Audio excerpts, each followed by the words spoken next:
Ushbu videoda siz bilan uzoq vaqt onanizm ya'ni beshkabir odati bilan shug'ullanib, jinsiy a'zo qo'zg'almay qolib, natijada ayoli bilan aloqa qila olmaydigan bemorimiz haqida gapirib beraman. Ushbu videoni oxirigacha ko'ring, chunki bu videoda aytiladigan gaplar, holatlar aynan sizda ham kuzatilayotgan bo'lishi mumkin. Bemorimiz uylanganiga atigi 6 oydan oshgan, yoshi 25 da. Lekin bemorimiz yaqinda uylangan bo'lishiga qaramasdan ayoli bilan faqatgina jinsiy a'zoni qo'zg'atuvchi dorilar ichib, undan keyin aloqa qiladi. Dori ichmagan holatda hech qanaqasiga aloqa qila olmaydi. Jinsiy a'zo qo'zg'almay qolishining sabablari juda ham ko'p, lekin bugun ushbu videoda siz bilan sodda tilda eng ko'p uchraydigan sabablar haqida aytib beraman. Eng ko'p uchraydigan birinchi sabab bu asab va ruhiyat bilan bog'liq holatlar. Hozirgi kunda bizga sir emas, ko'pchilik insonlar doimiy stressda, qo'rquvda, tushkunlik, jahl, nafrat va hokazo ruhiy holatlar, asabiy holat bilan ko'p to'qnash kelamiz. Ushbu holatlar nafaqat jinsiy faoliyat, balki barcha insondagi hazm qilish deymizmi, ko'rish qobiliyati deymizmi, boshqa umuman tanadagi faoliyatlarni ham buzilishiga sababchi bo'ladi. Ikkinchi holat bu uyqu buzilishi bilan bog'liq holatlar. Qabulimizga keladigan ko'plab bemorlarni, demak, tekshirib ko'rganimizda ularni testosteron gormonini pasayib ketganligini kuzatganmiz va surishtirganimizda bularning aksariyati juda ham kech uxlaydi yoki kechasi ishlaydigan insonlar bo'lib chiqishgan. Ya'ni smenada ishlaydi yoki kechasi kam uxlaydigan, uyqusi buzilgan insonlar ekanligini demak aniqlaganmiz. Uyqu buzilishi bilan bog'liq holatlar nafaqat bemorlarimizda kechasi ishlashi bilan bog'liq yoki hech qanday ish qilmasdan kechasi bilan telefonda, internetda o'tirish, har xil o'yinlar o'ynab kechasi uyqusi qochishi, ya'ni stress natijasida uyqusi qochib uxlamaslik natijasida uyquni buzilib ketishi holatlari natijasida ham aynan jinsiy faoliyat buzilishiga olib keladi. Uchinchi holat bu insonni ovqatlanishi bilan bog'liq holatlar. Ya'ni ko'pchilik insonlarni uyqusi buzilgan yoki kayfiyati yo'q yoki boshqa sabab bilan vaqtida ovqatlanmasligi yoki ovqat hazm bo'lish a'zolarini yaxshi ishlamasligi natijasida yegan ovqatini organizmga singmasligi natijasida ham sekin-sekinlik bilan jinsiy faoliyat pasayib yoki buzilib boraveradi. Chunki noto'g'ri ovqatlanish yoki ovqat mahsulotlarini yetarlicha sifatli bo'lmasligi natijasida ovqat tarkibidagi mikroelement, vitaminlar, quvvat bo'luvchi mahsulotlarni organizmga yetishmasligidan ham jinsiy faoliyat buziladi. To'rtinchisi bu surunkali shamollash kasalliklari. Bu holatlar ko'plab insonlarni sovuq joylarda uzoq vaqt ishlashi, beton bo'lsin, tashqarida bo'lsin yoki suvli joylarda bo'lsin, demak uzoq vaqt, uzoq oylar, yillar davomida ishlashi natijasida kelib chiqadi. Bunaqa holat bilan qabulimizga ko'plab bemorlar kelishadi.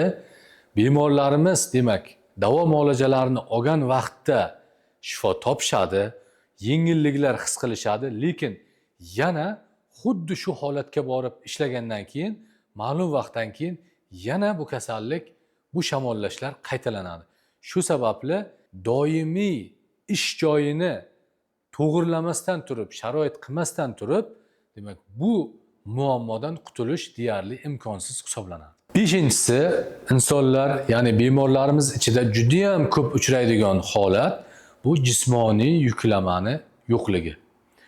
Hozirgi kunda bizga sir emas, ko'pchilik insonlar ofisni sharoitda, bitta stulda uzoq vaqt o'tirib ishlash holatlari juda ham ko'p yoki mashinada kun davomida ish faoliyati, taksichilik qiladimi yoki boshqa faoliyat qiladimi, demak ko'pincha o'tirib yoki mashinada yoki ofisda ishlash odat tusiga kirgan yoki umuman sport bilan shug'ullanmaydigan insonlarda kuzatiladi. Jinsiy a'zo qo'zg'almay qolishini juda ham ko'plab sabablari bor, lekin hozirgi kunga kelib ko'pchilikda aynan mana shu holatlar kuzatiladi. Yuqorida sanab o'tilgan barcha muammolarni bemorlarimizda bemalol bartaraf qilish mumkin. Agarda asab va ruhiyat bilan bog'liq muammolar bo'lsa, demak bemorni xotirjamlikka chaqirib, agarda uyqu bilan bog'liq muammolar bo'ladigan bo'lsa, uyqusini tartibga keltirib, jismoniy yuklama bilan bog'liq muammolarni sekin-sekinlik bilan jismoniy yuklama berib, shamollash kasalliklarini asta-sekinlik bilan demak dori va fizioterapiya muolajalari bilan bemalol bartaraf qilib, jinsiy quvvatni o'z holatiga qaytarish mumkin. Klinikamizda aynan mana shunday shikoyat bilan kelgan bemorlarimizda sekin-sekinlik bilan bu holatdan qutulishlariga yordam beramiz.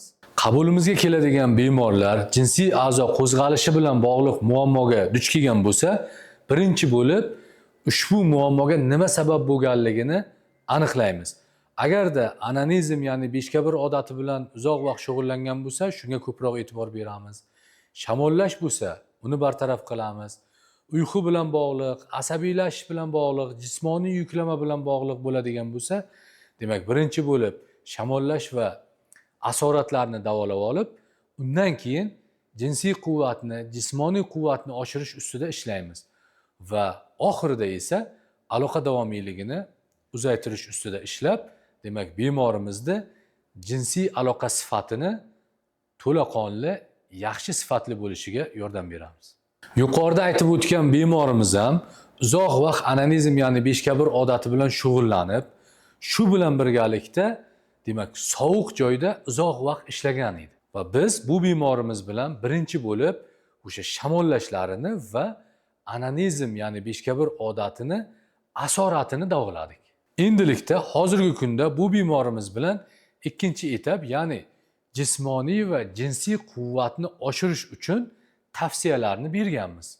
Bemorimiz ushbu bosqichda biz bergan tavsiyalarga amal qilish bilan birgalikda jinsiy va jismoniy quvvatni oshiruvchi ba'zi bir dori-darmon mahsulotlari, vitaminlar, oqsil, mikroelementlarni ham 2 oy, 3 oy davomida qabul qiladi va natijada shamollash va asoratlar butunlay bartaraf bo'lgandan keyin ushbu bemorimiz bilan aloqa davomiyligini o'zi xohlagancha uzaytiradigan darajaga chiqishi bo'yicha ishlarni boshlaymiz.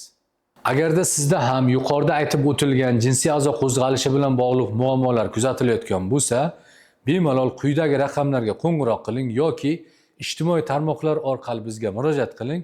Biz sizga yordam beramiz. Manzilimiz Samarqand shahri, Mahmud Qashqariy ko'chasi 84-uy, Mo'ljal Royal Hall restorani. Keyingi videolarda ko'rishguncha.